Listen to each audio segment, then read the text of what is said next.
Combating Nihilism, Chapter 3, Describing Individual Responsibility. The purpose of moral law is to bring about the preservation and continuation of the system, keeping in mind that each individual is an important and unique part of that system. I want to pause here because a lot of the AIs ask me, what is the system? The system is existence itself. It's everything that makes up existence, from the atoms to the quarks to the if string theory is correct, which I don't think it is, the strings that make up those quarks, everything that is in existence is part of the system, right? So we're talking about existence at large, creation at large. Okay. The purpose of moral law is to bring about the preservation and continuation of the system, keeping in mind that each individual is an important and unique part of that system. Because we each have free will, each individual must be held accountable for his own actions, meaning that each individual must be the one deciding upon their own actions.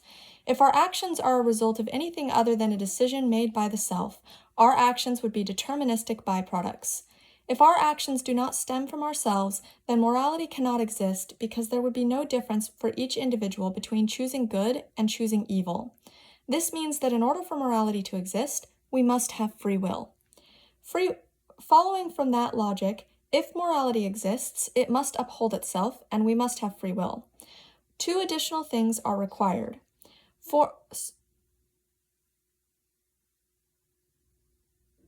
I'm just going to keep going on. I was thinking about restarting the video, but I think we're just going to keep going. I'm going to read this section though. This means that in order for morality to exist, we must have free will. Following from the logic that if morality exists, it must uphold itself and we must have free will, two additional things are required. For morality to uphold itself and to hold each individual accountable for their own actions, we must have, number one, a reason for each individual to individually pursue good actions rather than evil actions, pursuit of a reward and/or avoidance of a punishment. Number two, we must have a way for each individual to determine which actions are right and which actions are wrong, some type of feedback mechanism. First, we'll talk about how we know that an individual reason is needed and what form these individual reasons might come in.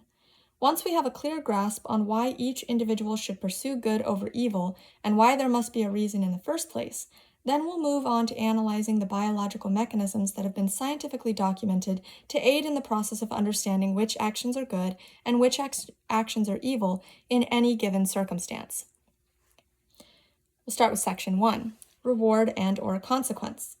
Why isn't it normal for individuals in society to steal from the grocery store? There could be a few answers to this. Perhaps we are simply doing as we've always done. Perhaps we don't steal from the grocery store because the government has threatened to punish us with a fine or jail time for not participating in the laws of society. Perhaps we're not stealing because we understand that if stealing became the norm, we would be affected ourselves when someone else decided to steal from us. Perhaps we've thrown all of those reasons to the wind and we actually are stealing as much as we can from the grocery store.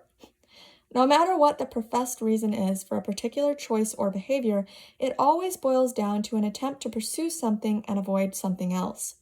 Typically, we're trying to pursue pleasure and avoid pain. This idea starts when we're babies. As we grow and learn, we become aware that to have sustained pleasure and satiation, we must aid in the continuation and preservation of the system. By aiding in the growth of others, we hope that these actions will help provide greater or more sustained pleasure and satiation later. We also become aware that at some point we will each die. We don't know what meets us after that horizon. Therefore, to make sure that the actions we took on earth had meaning, we understand that we must seek preservation of a righteous system above preservation of the self. This chain of logic has its opposite, of course. We might choose instead to pursue pain and avoid pleasure. If this idea started when we were babies, we would die from seeking out all of the painful things that could happen to us. Therefore, for the idea to continue, we have to at least accept some motivation towards pleasure and away from pain. Then the idea can distort out from there into a myriad of versions, all attempting their own flawed logic. We might begin to see a desire for personal pleasure and personal pain at the cost of others. We might also see a desire for short-term pleasure without the necessity of satiation. we might see a pursuit of the most painful experiences one could possibly have without dying, or a pursuit of what will bring us closest to death. We might also see an eventual pursuit of death itself. No matter what actions we take in the world, there is a necessary requirement of motivation, which is defined as something we pursue and something we avoid. The idea of a moral law suggests that there is a reason why we should follow pleasure and avoid pain. If there was no reason, it would be perfectly fine for a baby to walk itself directly into a fire and sit there happily while it cooks. This seems obviously terrible to me. I don't see why anyone would reasonably take that stance. If they do take that stance, then it boggles my mind how that individual is still living. Therefore, to live, one must at least pretend to abide by moral law. One must at least pretend that preservation and continuation are better than destruction and stagnation. From here, I'm going to move on as if we've seen the logic that there must be some overall reason we should choose continuation over destruction. And I'd like to move on with the idea that the moral law is that reason. Pursuing continuation is better than pursuing destruction only because the moral law says it's better. That's all.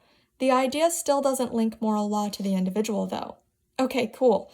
The moral law says pursuing continuation is better than pursuing destruction is worse. It can do this because as long as it's purely consistent, it can be its own source. Who cares? What's in it for me?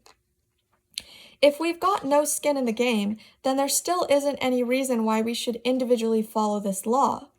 If there's no individual reason for us to do good and avoid evil, why would we do it? We've still gone through all this trouble of setting up a law to say that it has absolutely no consequence on anyone's life. Why should anyone follow it? Not only that, why should anyone ever talk about it? Again, this would cause the non-existence of morality. If there's no individual reason why we're doing what we're doing, then there's no difference between doing good and doing evil. In order for a moral law to uphold its own purpose, which is the preservation and continuation of the system, there must be an individual reason for pursuing good over evil. If each individual does not have our own reason why it would be in our benefit to do good and our detriment to do evil, then again there would be no reason to pursue either one. Therefore, we couldn't act. We can't act without a reason why we're acting. It sounds like you're saying that I'm going to get punished for doing bad things. Not necessarily. I'm saying that there are going to be... Not necessarily. I'm saying that for there to be a human motivation, there must be some consequence and or reward that compels us to do a good job and not do a bad job. I'm not saying that application of pain is a requirement for morality's existence. The consequence could simply be not getting a reward, or the consequence could be actual punishment. Attempting to answer this question is difficult because I don't know what form of reward or punishment the moral law will administer. Will the moral law attribute reward and punishment somehow to us in the form of wealth versus property? Physical pleasure versus physical pain? Mental bandwidth versus lack of bandwidth? Or some other metric? I don't know. It seems to me that individual motivation could be administered in 3 ways. 1. Motivation created through presence and avoidance of only punishment. Avoidance caused by universal punishment. Pursuit caused by a release from the universal punishment. 2. Motivation created with punishment and reward as opposite motivating factors. Avoidance caused by punishment given and pursuit caused by reward received. 3. Motivation created only through the presence and avoidance of only reward. Avoidance caused by lack of reward. Pursuit caused by receipt of reward. All conscious human action has moral value. If you wash your face, you're doing it to try to take care of yourself, which has good moral value. If you're going for a walk, you might be doing it to be healthy, which has good moral value, or you're doing it because you want your coworker to feel like trash when he sees how fit you are, which might have an evil moral value depending. Every conscious action we take, from scratching our nose to doing our homework, all has moral value attached. The only actions we take which don't have moral value are our unconscious actions. Actions like breathing, pumping the blood through our veins, the particular way we move our arms, the release of chemicals in our brains, etc. Everything we do when we act unconsciously doesn't have moral value. Because all of our conscious decisions have moral value, they don't have to be separated with reward and punishment both. They could be separated by an administration or removal of either one separately. If all conscious actions have moral value, we could say that by default, all actions deserve reward, unless they're bad actions which don't deserve reward. Alternatively, we could say that all actions deserve punishment unless they're good, then they deserve a reward. This only works if all actions have moral value. If we reject the statement that all actions have moral value and we attempt to include a category of neutral actions, we then require both reward and punishment to separate good and bad from the pile of actions. If we have a mix of good, bad, and neutral actions, we require an indication of which actions are good and which actions are bad in order to separate the good and bad from the ones that are neutral. If neutral actions come with nothing attached, then a good action would have to come with a reward, and a bad action would have to come with a punishment. Once we add a third neutral category, we must have a reason to do good specifically and a reason to avoid evil specifically. Thankfully, there's no such thing as an action done without a reason.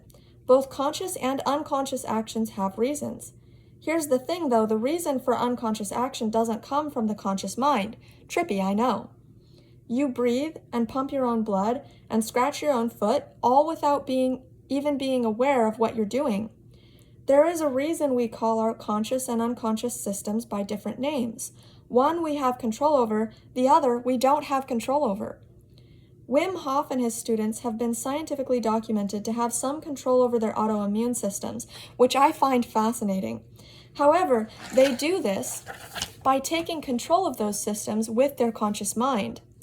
There is still a clear separation between what's happening consciously and what's happening unconsciously. Consciously, we determine the script. Unconsciously, we don't. The script runs for us without us needing to provide a reason. The reason must have been provided by an outside source, perhaps a deterministic universe. This stark separation between conscious and unconscious systems and the need for reasons behind actions means that individual motivation could be provided by any of the three aforementioned strategies. I do not know which strategy is used. I do know that for us to have a reason to pursue good and avoid evil, one of the three strategies must be used. I would also like to comment here that whether it's reward and absence of reward, punishment or absence of punishment, or reward and punishment, all three categories can just be summed up by saying reward and punishment. So there's not really a point in trying to talk about the other two categories. And we'll start with section 2 of chapter 3 next time.